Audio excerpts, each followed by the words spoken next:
these men are acting up like they are the problem. I was an ICU nurse, so nothing was really life or death. I love being so close to nature, not me being granola. I mean, it's been a big transition, kind of. Denver's not like a small city, but it's not a huge city. I consider it the Midwest. I know people are going to be like, oh, hell no, because there's mountains. But it's like more in the middle.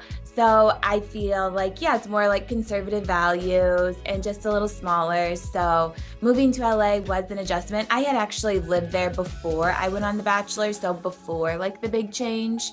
But I love it. I love the weather. I love the sunshine. I love the heat. So it's been incredible.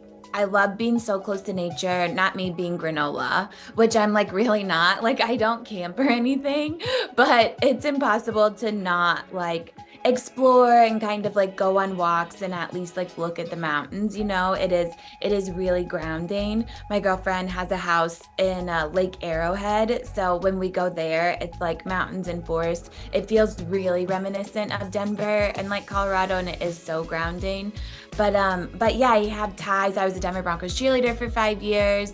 I was pretty much raised at the University of Colorado Hospital. I say I worked there for like 7 years since I was 21.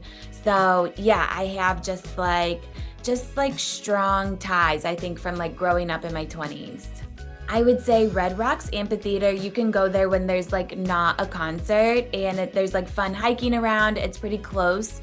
And next to there is this little city called Golden. It's very quaint and like old kind of log mountain town. If you're in Denver proper, they're like, I feel like known for their rooftop bars, which is so fun. There's like lots of fun breweries and like actually really good food.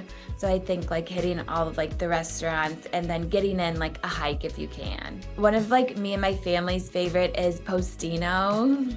It's like a cute little wine kind of like bar where they have a great wine selection, and then they offer like bruschetta on Tuesday nights, $20 bottle and board night, so you get a full bottle of wine and a bruschetta board. It's like bang for your buck, which I love. I love this restaurant called L5. It's like a rooftop. You take an elevator up, so you have a gorgeous view of the city. They have great Mediterranean food. I love this sushi place called Sushi Ronin. That's kind of like they play the best music. It's like always blasting like hip hop. We've like closed it down so many times, I feel. What else? There's this cute cocktail bar called Death & Co. And it's like very dark and romantic.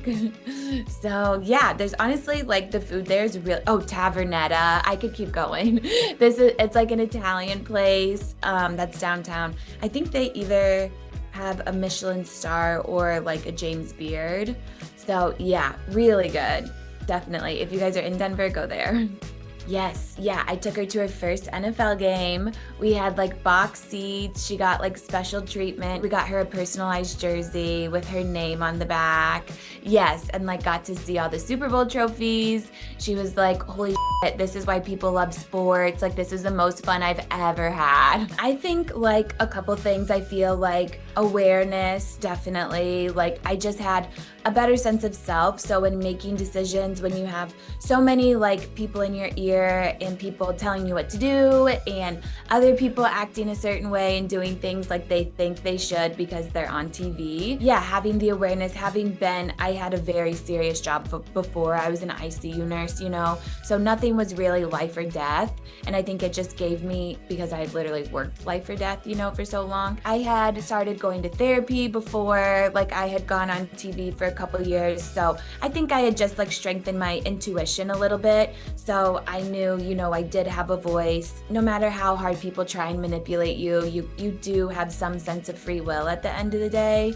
And then just dealing with natural like online trolls, like backlash, things like that. So I'm not saying it wasn't hard, especially going through it the first time like I did on Bachelor and Bachelorette.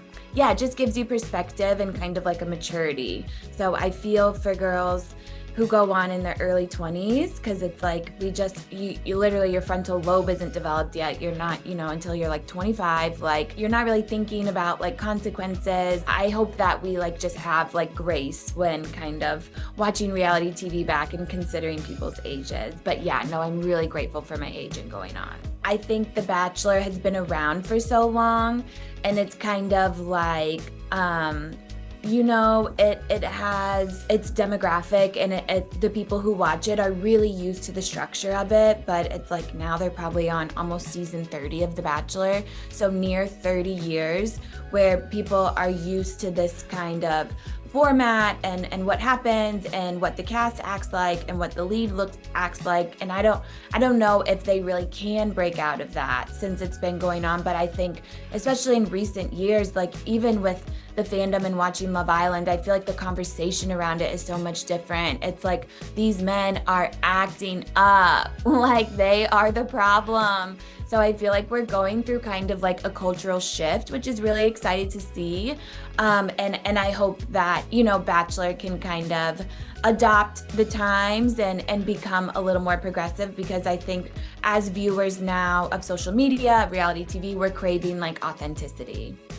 I think everything that I've really done, there's like a shock value. I feel like behind it that I'm kind of like, this feels like, not that I'm looking for a shock value, but I've done enough things. Like, it's like, oh, hey, Dad, I'm going on TV. Like, oh, I'm trying out for the Denver Broncos. Like, oh, I'm doing this. Like, so, I've been really lucky that I've always had a really strong intuition. And, I went through things while I was dating Robby in the beginning, like kind of like shame and internal things. But I'm like, this is true to me. This is the person I want to be with. So, and I think the way I deliver things is very like nonchalant. Like I'm sure in the beginning, everyone, and even my parents have said like, it's like, oh, it's just a phase. Like even my girlfriends, I'm sure were like, okay, this is just a phase. But it's like a year and some months later, like it's obviously not a phase, but it allows, I think, everybody to get used to it. And I know like my dad and my stepmom love me, and you know what? I don't give a what people say behind my back. Like, it's like, as long as it's not to my face, like you can, you keep that from me for a reason. I don't want to be privy. I'm sure we've all been in situations where our friends are like, oh my God, like, can you believe that? But then it's like, I trusted that everyone was going to come around, and they did. Oh my God, I know. I have to say her. I'm like, but if you tell anyone. But I think we're funny in different ways. She's so hilarious. She's so smart. And she's literally a stand-up comedian. So sometimes I'll like be looking, like Googling her and like watching some of her stand-up. And I'm like, you tried that on me, like that bit. I'm like, what the hell? Like, you're just like, whatever, trying out bits on me, but she knows what works. She's really smart. So yeah, I think, I'll say it's a tie just because I have to back myself.